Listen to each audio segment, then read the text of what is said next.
जंतर मंतरवरती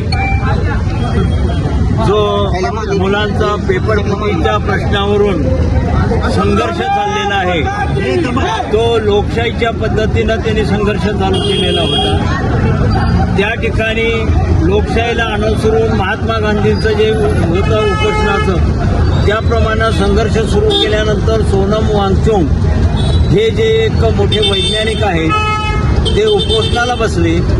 काही जेईचे विद्यार्थी पण त्या ठिकाणी बसले आणि ते प्रकरणाची तीव्रता वाढायला लागली म्हटल्यानंतर पुन्हा लोकांची त्यामध्ये पाठिंबा वाढला आणि त्यांनी मग 20 जुलैला अधिवेशन सुरू होणार होतं। त्या अधिवेशनाच्या काळी त्यांनी हाक दिली।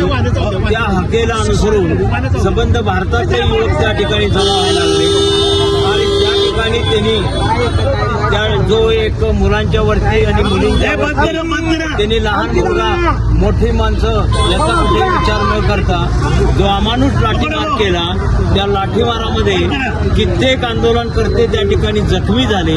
हा लाठीमार करणाऱ्याचा आदेश देणारे जे कोण आहेत त्यांच्यावरती कारवाई तर झालीच पाहिजे आणि ब्रिटिशांच्या काळामध्ये सुद्धा घडलेलं नव्हतं। एक न्यायिक प्रश्नासाठी निहत्यारी पद्धतीनं ते मुलांनी आंदोलन करत असताना तो चिरडण्याचा प्रयत्न केलेला आहे। ही हुकुमशाहीकडे चालणारी वाटचाल आहे हे स्पष्ट या ठिकाणी दिसतं आणि इथून पुढे या सरकारला केंद्रातल्या आणि राज्यातल्या सरकारांना पण बहुजन समाजातल्या मुलांची शिक्षणाची दारं बंद झाली पाहिजे हा एक प्रकारचा इशारा ते देण्याचा प्रयत्न करतं। याकरता त्याचा निषेध म्हणून हा मारहाण लाठीचार्ज केला त्याचा निषेध म्हणून कराड बारमध्ये या ठिकाणी इथं आम्ही एक बैठक आमची वकिलांची झाली।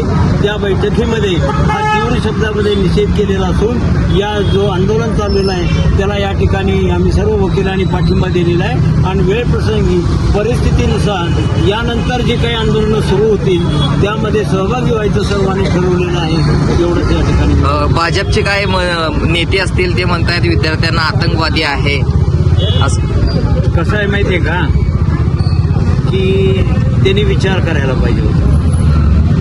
ते गोडसे संस्कृतीमध्ये वाढलेले लोक आहेत आणि गोडसे संस्कृतीमध्ये ते वाढलेले असल्यामुळं त्यांनी त्या ठिकाणी जे वक्तव्य केलेलं आहे ते अपरिपक्वतेचे वक्तव्य आहे।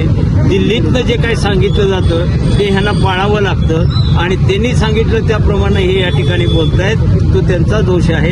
काळ आणि वेळ आल्यानंतर हेच तरुण ज्या तरुणांना तुम्ही आतंकवादी म्हणतात तेच त्याला त्या ठिकाणी पुढे उत्तर देते।